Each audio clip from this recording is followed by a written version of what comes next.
Hoy, desde la tranquilidad de este viejo pueblo castellano, mi alma vuelve a aquel rincón perdido de Filipinas, allí donde la selva devoraba los caminos y la humedad se metía en los huesos, donde fuimos los últimos de un imperio que se deshacía entre las manos.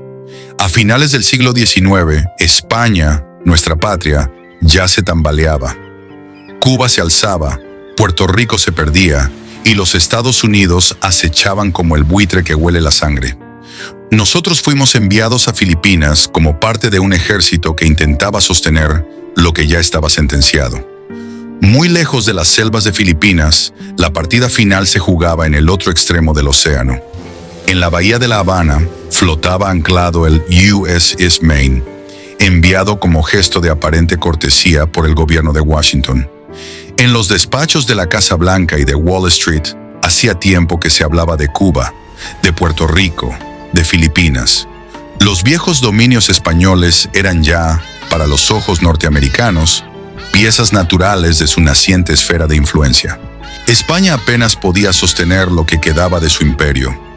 Las guerras coloniales, la miseria económica y el cambio de siglo eran consecuencia de siglos de saqueo por sus depredadores, Francia e Inglaterra. Aún así, España estaba cerca de cerrar la paz en Cuba. Las negociaciones con los insurgentes avanzaban y la insurrección mostraba señales de debilidad. Pero entonces Estados Unidos irrumpió en la escena, con planes meticulosamente preparados. El 15 de febrero de 1898, a las 21:40, el Maine estalló en 1000 fragmentos. La onda expansiva iluminó la bahía como un relámpago de hierro y fuego. Murieron más de 250 marineros estadounidenses. La investigación nunca fue concluyente. La explosión pudo haber sido un accidente interno, un fallo de las propias Santa Bárbaras del navío, o lo más probable, una estratagema orquestada por ese mundo anglosajón de las cuales ya nos tienen acostumbrados, una maniobra calculada. Pero la maquinaria propagandística no necesitaba pruebas. España ha destruido el Maine. Escribieron con grandes titulares los periódicos sensacionalistas de William Randolph Hearst y Joseph Pulitzer. La prensa amarilla ya había calentado al pueblo norteamericano durante meses, preparando el terreno para la intervención. Ahora tenían la chispa.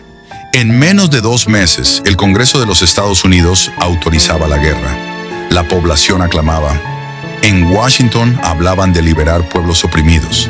En realidad, los mapas estratégicos apuntaban a otra cosa.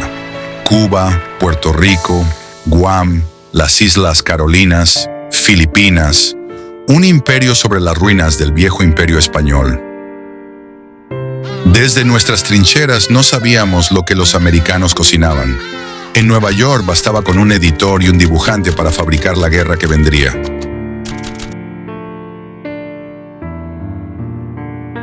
Mientras nuestras tropas permanecían dispersas, aisladas en rincones lejanos como Valor, Estados Unidos llevaba meses, quizá años, moviendo sus piezas en silencio. Su flota ya estaba lista, sus posiciones elegidas, su plan trazado al milímetro. Nada fue fruto del azar. Todo respondía a una ambición calculada. Atacaron Manila con precisión quirúrgica. Eso no se improvisa. Sabían dónde estaban las defensas españolas y cómo destruirlas. La manipulación y la estrategia estaban del lado de quienes buscaban robar nuestras posesiones. Mientras, el mundo miraba confundido. Y aún así, frente a un enemigo tan poderoso y despiadado, los españoles resistieron con una dignidad que la historia pocas veces ha querido recordar. Animados por los movimientos de Cuba y su anhelo de autonomía, los filipinos se organizaban para actuar.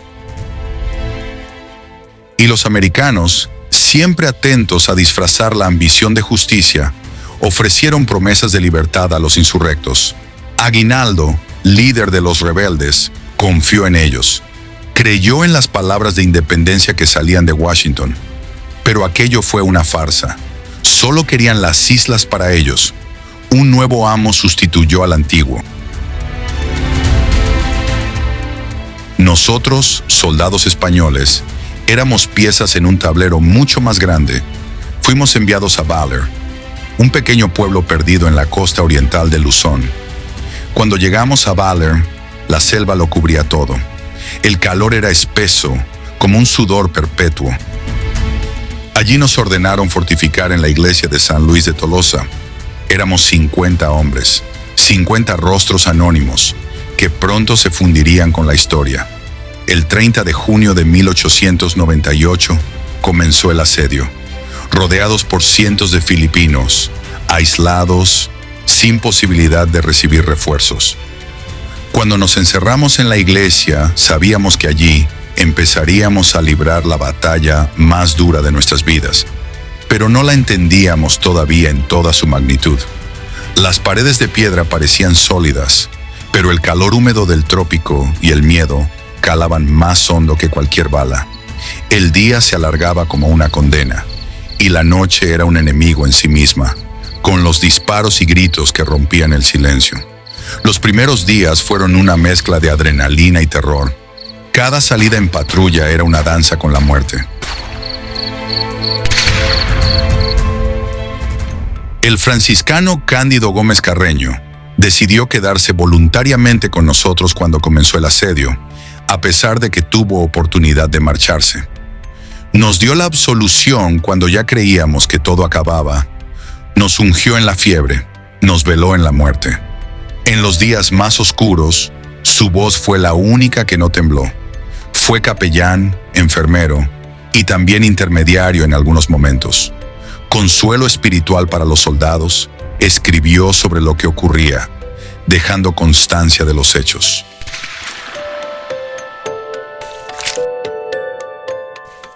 Recuerdo una vez que salí con 2 hombres a buscar agua. Caminamos con cuidado, sabiendo que un paso en falso podía ser fatal. El sonido de los fusiles se acercaba, y en un instante, uno de mis compañeros cayó herido. Sentí el frío de la desesperación y el peso de la responsabilidad.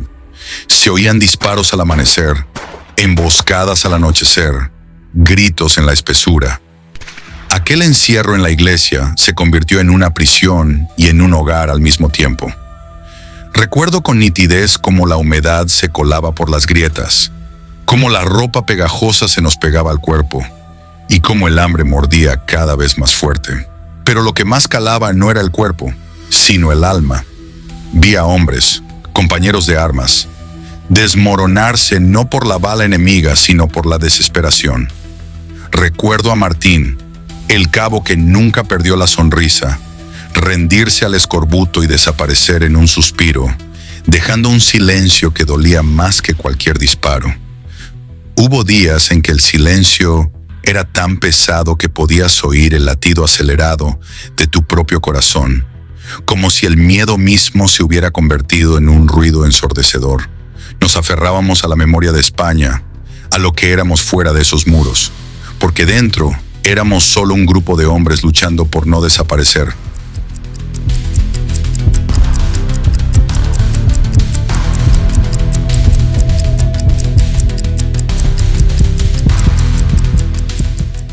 Una noche, mientras las balas silbaban cerca, me senté junto a la puerta principal y sentí cómo la tristeza se apoderaba de mí.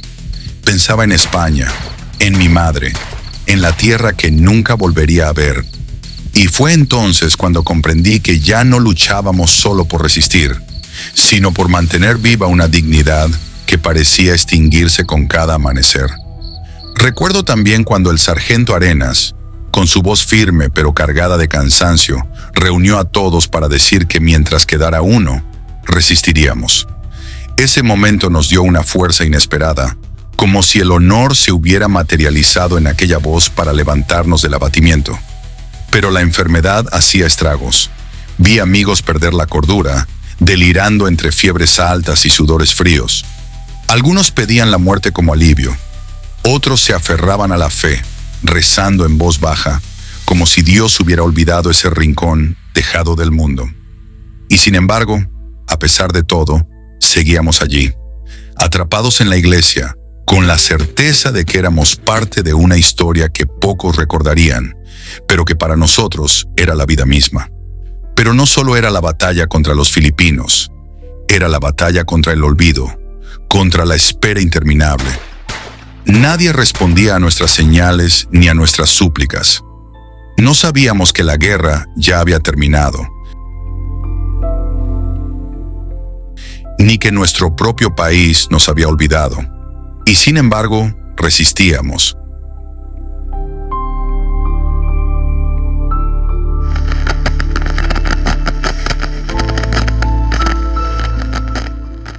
El teniente González Carrasco y el sargento Arenas eran faros en aquella tormenta, con sus voces firmes recordándonos que la dignidad era más fuerte que la derrota.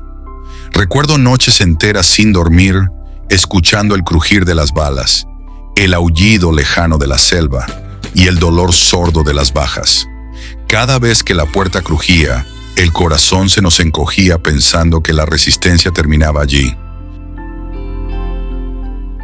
Entre la rutina de comidas escasas, las patrullas y las conversaciones al atardecer, la memoria de España se mantenía viva. Cada noche cantábamos canciones de nuestra tierra, compartíamos relatos de nuestros pueblos, recuerdos y promesas de regreso. Soñábamos con una paz que parecía cada vez más lejana. Los días se convirtieron en semanas y las semanas en meses. La iglesia de San Luis se transformó en un mundo cerrado, donde el reloj parecía avanzar más lento, o a veces no avanzar en absoluto. Hubo momentos en que pensé en rendirme, en abandonar el honor por la vida. Pero algo más fuerte que nosotros nos mantenía firmes. No éramos solo soldados, éramos la memoria de un imperio que se desvanecía. Uno de los días más duros fue cuando el fuego enemigo dañó parte del tejado. La lluvia tropical entró como una cortina fría, empapándonos a todos y haciendo que el barro y la humedad se instalaran en cada rincón. Aquella noche, el frío se sintió como un castigo extra, y yo pensé en mis hermanos, en las tierras frías de Castilla, y en cómo el destino nos había puesto tan lejos de casa, luchando en medio de la selva. Recuerdo el rostro de un joven soldado, apenas un muchacho, que se negaba a abandonar su puesto aun cuando una bala le rozó la pierna. La determinación en sus ojos, mezclada con el dolor, era un reflejo de todo lo que llevábamos dentro. Miedo, pero también un amor feroz por algo que ya no podíamos sostener. Nunca había vivido una guerra, tan solo en viejas historias de mis abuelos. Comprendí entonces la realidad cruda. No luchábamos solo contra el enemigo, sino contra el tiempo, la enfermedad y la desesperación. En cada mirada se veía el peso de la espera, y en cada palabra, la pregunta que nadie se atrevía a decir: ¿volveremos a casa? El hambre nos volvió desconfiados y hostiles. No era raro que una pequeña disputa por una migaja se convirtiera en gritos o en silencios congelados de rencor. Pero la mayoría de las veces, el compañerismo se imponía y compartíamos hasta la última gota de agua. Una noche, un disparo cruzó la oscuridad y alcanzó a nuestro médico. Verlo caer, incapaz de ayudar a los demás, fue como perder un faro. Sin él, la muerte parecía más cercana, más cruel.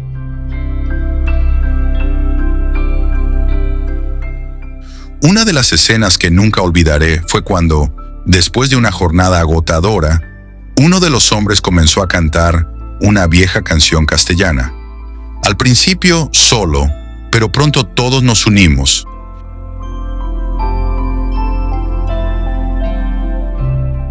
Y por unos minutos, la iglesia se transformó en un rincón de nostalgia y vida. Fue la llama que nos mantuvo con vida, el eco de una patria que parecía cada vez más lejana, pero que seguía viva en nuestros corazones. Por un instante, aquella iglesia se transformó en un rincón de España, perdido pero no vencido.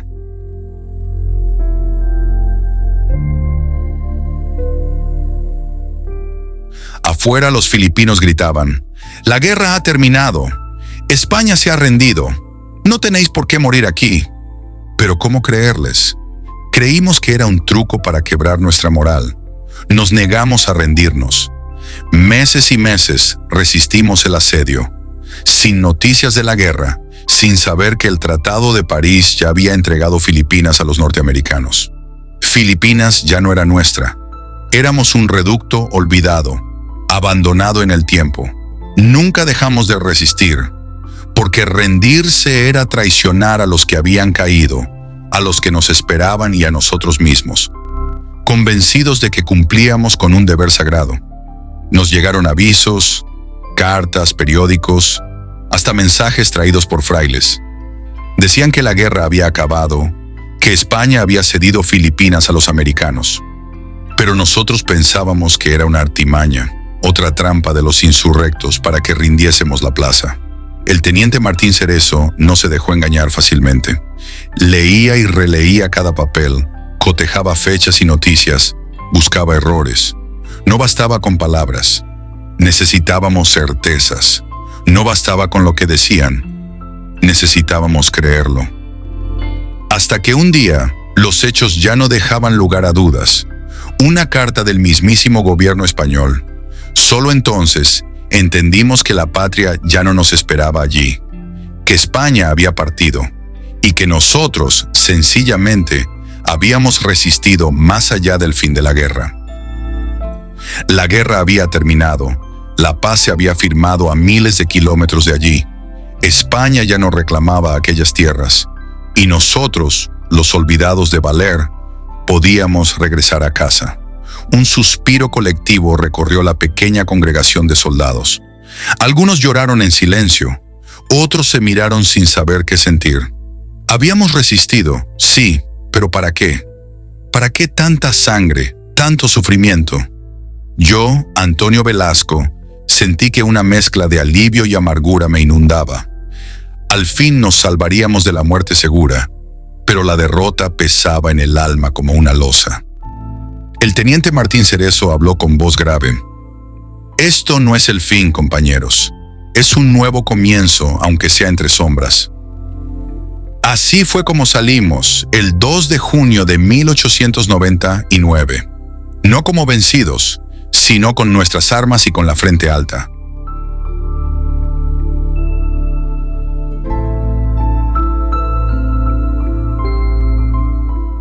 Dos días antes, el general Emilio Aguinaldo había firmado un decreto reconociendo nuestra valentía y honor en Valer, permitiendo nuestro regreso a España con dignidad militar. Ese día fue declarado oficialmente día festivo en Filipinas en el año 2002. Se estableció el Día de la Amistad Hispano-Filipina.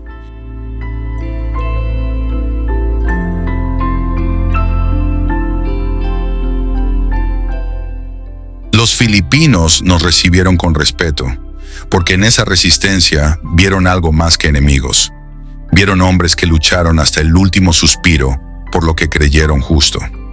Nunca olvidaré los nombres de aquellos que no volvieron. Resistieron hasta el último aliento, como verdaderos soldados de España. Nosotros, los últimos de Valer, fuimos apenas una sombra dentro del derrumbe de un imperio que ya estaba sentenciado. Luchamos por una bandera que se retiraba de los mapas, por una patria que, quizás, nos había olvidado en aquella iglesia perdida de Filipinas.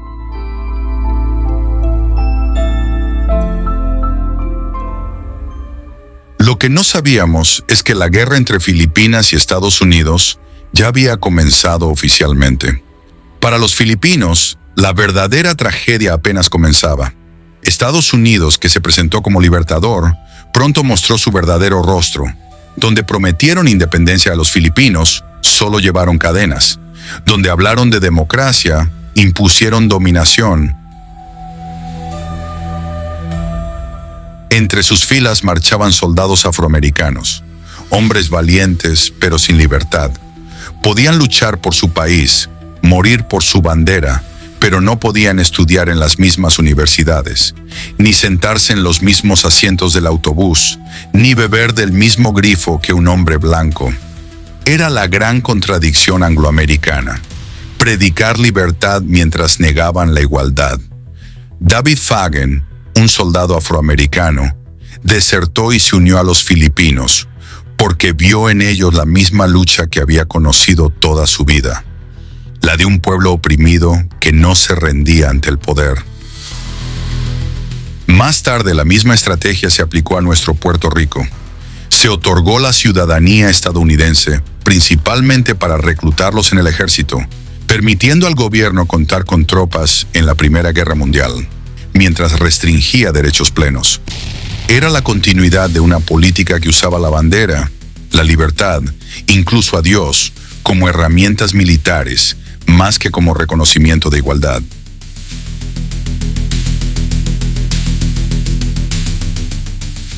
Emilio Aguinaldo, que en su día había luchado contra nosotros, acabó combatiendo contra los estadounidenses en una guerra cruel. Vio cómo arrasaban pueblos, cómo masacraban a sus gentes, cómo les arrebataban su alma. El general Jacob Smith ordenó en Samar: maten a todos los mayores de 10 años. 5,000 filipinos fueron asesinados. Aquello no era liberación, era conquista, era exterminio. Recuerdo leer años después las palabras de arrepentimiento de Emilio Aguinaldo, su denuncia pública contra quienes lo habían utilizado como peón en su juego de imperios. He caminado por la Casa Blanca noche tras noche, hasta que Dios me reveló lo que debía hacer. No podíamos devolver las Filipinas a España. No podíamos dejarlas en manos de Francia o Alemania. No podíamos abandonarlas a su suerte.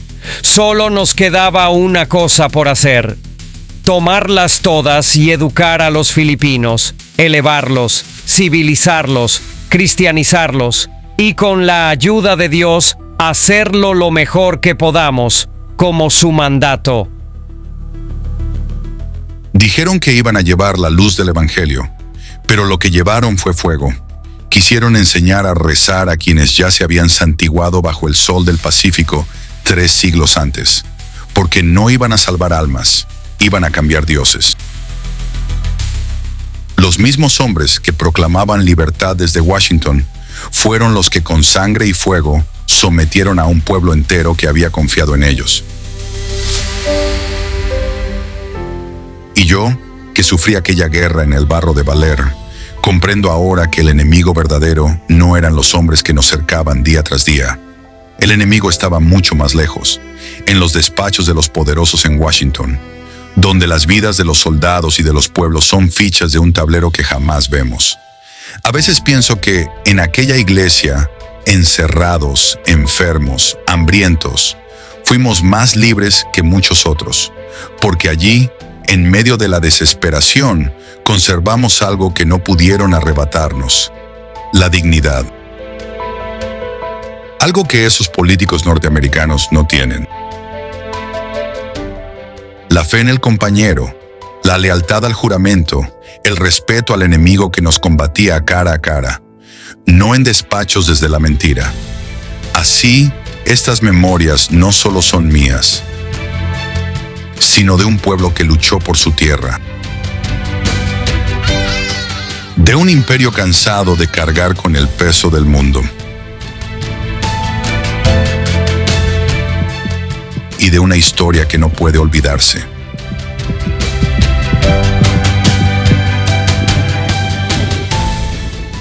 Cuando volví a España, no hubo desfiles. Éramos pocos, fantasmas de un imperio desvanecido.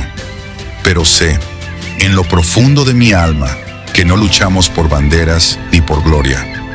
Luchamos por el hombre que teníamos al lado, por el honor de resistir, por no rendirnos ante el abandono.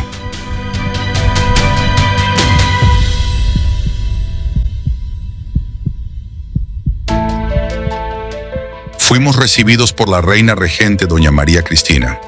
Nos honraron en nombre del rey y de toda la nación, por no haber dejado de ser soldados hasta el último día.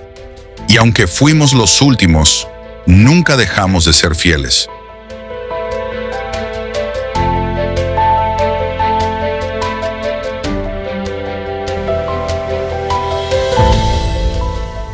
En menos de medio siglo, Estados Unidos desmanteló el legado hispano en Filipinas. Llegaron más de 500 maestros estadounidenses. Su tarea era clara: sustituir el español y la educación católica por el inglés y, lo más peligroso, los valores anglosajones.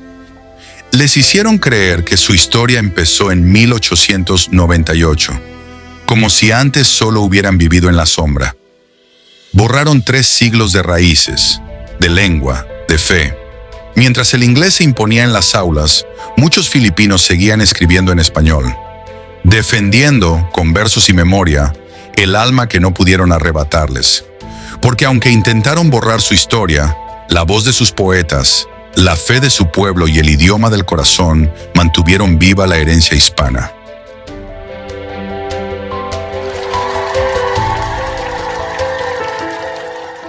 Dormida, pero no muerta.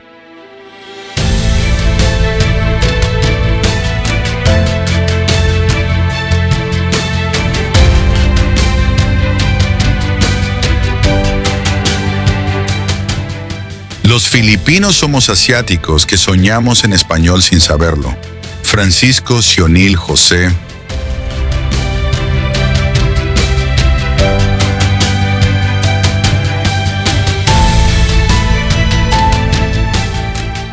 Filipinas era vista como una colonia productora de materias primas: oro, arroz, azúcar, tabaco, maderas preciosas, minerales y especias. No la veían como una economía que debía desarrollarse. La ley de tierras públicas dejó a muchos campesinos filipinos sin propiedades. Se aprovecharon de la mano de obra barata filipina.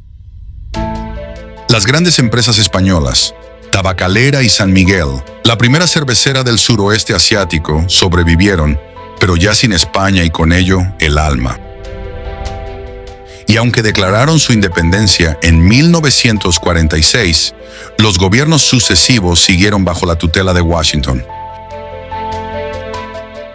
Años después, ya viejo, Aguinaldo diría: España fue nuestra madre patria, y con ella tuvimos cultura, religión y dignidad. Con Estados Unidos vinieron la mentira, la masacre y el desprecio.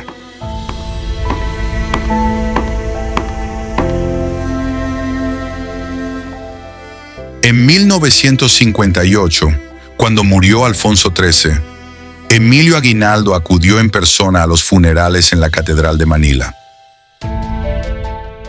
Allí, entre rezos y miradas sorprendidas, declaró: «Sigue siendo mi rey, porque bajo España fuimos ciudadanos españoles».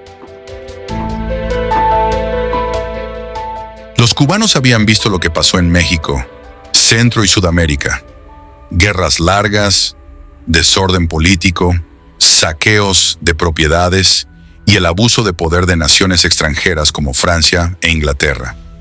Eso generaba prudencia y cierta preocupación sobre lo que implicaría la independencia.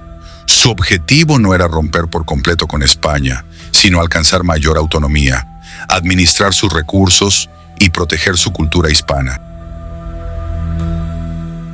Negociaciones, acuerdos entre peninsulares y criollos, mejoras en infraestructuras y hasta el primer ferrocarril español construido en Cuba mostraban la capacidad de cooperación. Las ciudades prosperaban, las familias educadas compartían tradiciones y el comercio florecía.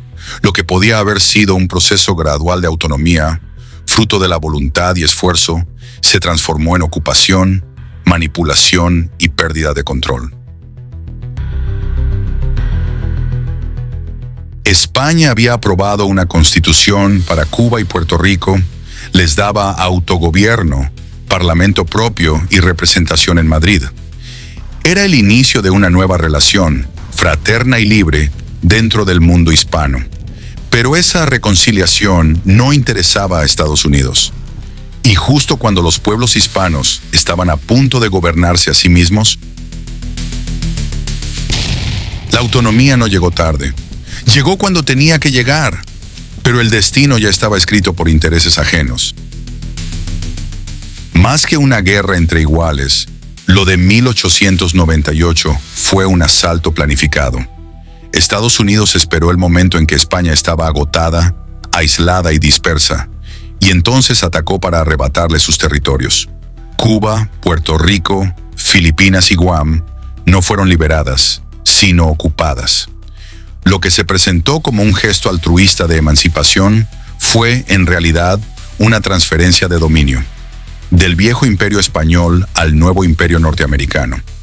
Las banderas cambiaron, pero los pueblos quedaron bajo otro yugo. Y mientras la historia oficial hablaba de independencia, la realidad mostraba un mapa más pequeño para España y un mundo más grande para Estados Unidos. Se desmanteló la economía azucarera, orientándola al beneficio de empresas estadounidenses. Se impuso una dependencia política con la enmienda Platt que permitía a Estados Unidos intervenir en la isla cuando quisiera. A un pueblo que recordaba tiempos de esplendor, de ferrocarriles y teatros, de comercio y letras, se le quiso convencer de que su historia era un lastre. La prensa, dirigida desde Washington, repetía que Cuba debía liberarse de España y de su propia alma. Se llamó progreso a olvidar y libertad a obedecer. Y muchos, seducidos por las luces del norte, no vieron que aquel brillo era el reflejo de su propia riqueza, fundido en manos ajenas. Paradójicamente, aquello que los estadounidenses habían sembrado, control económico, explotación y la negación del legado hispánico, terminó cultivando la semilla de la revolución que los expulsaría de la isla, restaurando la soberanía y el orgullo de su identidad. Cuando Fidel Castro y sus revolucionarios tomaron el poder, no hicieron otra cosa que reclamar lo que era de su país. Nacionalizaron las empresas extranjeras y pusieron la economía al servicio del pueblo. La reacción de Estados Unidos no se hizo esperar. Llegó el embargo, intentando castigar a quienes habían osado recuperar su soberanía. Mientras el bloqueo hundía a Cuba, Estados Unidos absorbió el talento, la cultura y la capacidad económica de miles de cubanos que emigraron forzados por la asfixia. Muchos de ellos eran empresarios, médicos, artistas, intelectuales o comerciantes que habían hecho de Cuba una de las economías más prósperas del Caribe antes del bloqueo. Vació la isla de su fuerza humana para alimentar el sueño americano con la riqueza del pueblo cubano. Así fue como Estados Unidos destruyó la que había sido la perla de España. Tras la derrota en Cuba, Estados Unidos desembarcó en Guánica y avanzó hacia San Juan, mientras los puertorriqueños, fieles a su herencia española, intentaban resistir con lo que podían. La ocupación fue rápida y el Tratado de París convirtió a la isla en territorio estadounidense. Como en Cuba y Filipinas, las empresas estadounidenses se apropiaron de tierras y recursos, imponiendo leyes que beneficiaban a sus intereses y limitaban el desarrollo local. El dólar reemplazó a la moneda propia y el comercio quedó subordinado a Washington. La verdadera resistencia de Puerto Rico fue cultural, social y educativa. Lucharon por mantener el idioma español, sus costumbres, su religión y su derecho a gobernarse en lo local, recordando que la historia de Puerto Rico está entrelazada con la hispana desde siglos atrás. Hoy, más de un siglo después, los puertorriqueños son ciudadanos de Estados Unidos, pero sin derecho a votar por presidente y con representación limitada en el Congreso.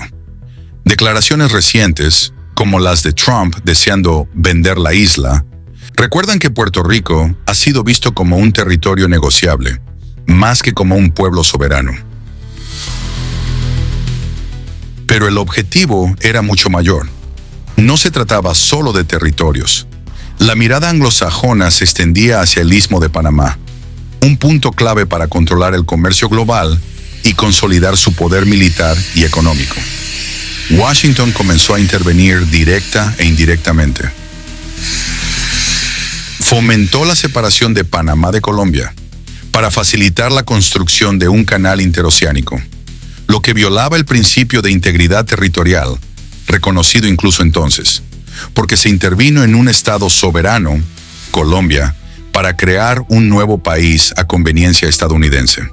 Los intereses locales, la soberanía y su cultura eran irrelevantes. Lo que importaba era la estrategia geopolítica y la expansión económica. El impacto para los pueblos hispanos fue profundo. Sus gobiernos y economías quedaron subordinados a decisiones extranjeras, sus instituciones debilitadas y su desarrollo dirigido hacia los intereses de Estados Unidos.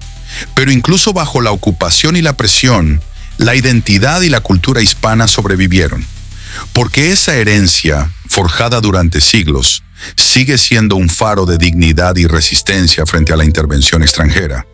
Pero según la propaganda y los que se la creen, la culpa siempre es de quien ya se fue hace muchos años, mientras los verdaderos beneficiarios de siglos de saqueo y manipulación sonríen desde sus oficinas en Washington. Estados Unidos ha demostrado que lo que no explota en casa, lo busca fuera, dominando territorios, recursos y mercados internacionales. España sostuvo la independencia de Estados Unidos con su sangre, su oro y su estrategia militar. Desde Cuba y Nueva España llegaron hombres, armas y recursos para un país que nunca reconoció su deuda, apoyos que nunca fueron pagados, olvidados en la historia oficial. Como símbolo de gratitud, Estados Unidos atacó nuestras tierras. México, el Caribe, Filipinas, ambición sin ética, poder sin conciencia. Se fue España y vino el extranjero. Frase atribuida a pensadores y escritores hispanoamericanos del siglo XIX, lamentando la pérdida del vínculo con España y la entrada del dominio político y económico anglosajón. Cuando España se marchó, no dejó ruinas, dejó naciones con un idioma común, leyes y alma propia. Y lo irónico es que España era más poderosa y rica cuando llegó que cuando se marchó. Sembró un mundo que todavía late con su pulso. Podrán quebrar nuestras economías, reescribir los libros, borrar los símbolos, pero jamás podrán destruir el carácter de lo hispano. Nuestra cultura, forjada en siglos de fe, de mestizaje y de coraje, no se doblega. Porque mientras ellos levantaban imperios de dinero y falsa apariencia, nosotros levantábamos civilizaciones con alma, palabra y sangre compartida. Esa es la diferencia. Su dominio se sostiene en la fuerza, el nuestro en la humanidad.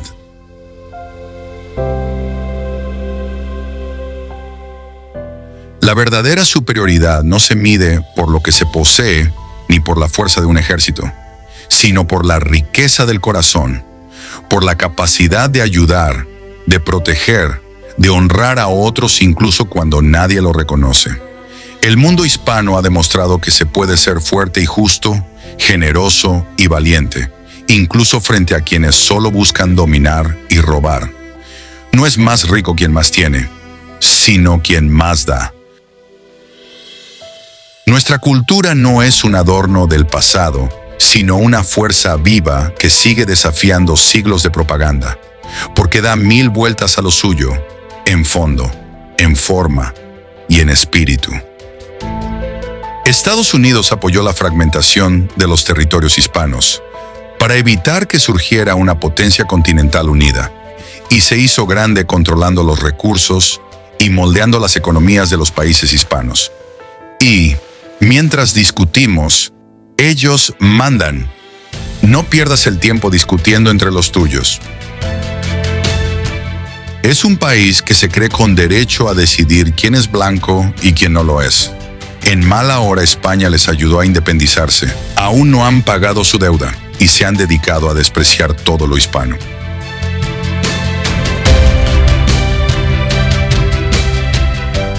Es el mismo Cristo que nos miraba en Valer. Curioso, ¿no? Y aquí, en esta iglesia católica de un humilde pueblo castellano, que tanto se desangró por la cristiandad, por España y por Europa, aún se reza por los que no volvieron de Valer. Por eso, aquí, donde nadie grita libertad con la boca llena de pólvora, ni pronuncia el nombre de Dios en vano. Aquí es donde rezan los verdaderos cristianos. No todo el que dice Señor, Señor, entrará en el reino de los cielos. Mateo 7:21.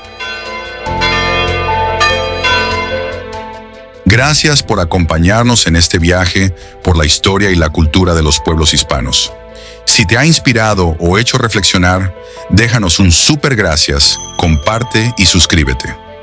Cada suscripción es un impulso para seguir contando la verdad, mostrando nuestra herencia y manteniendo viva la memoria.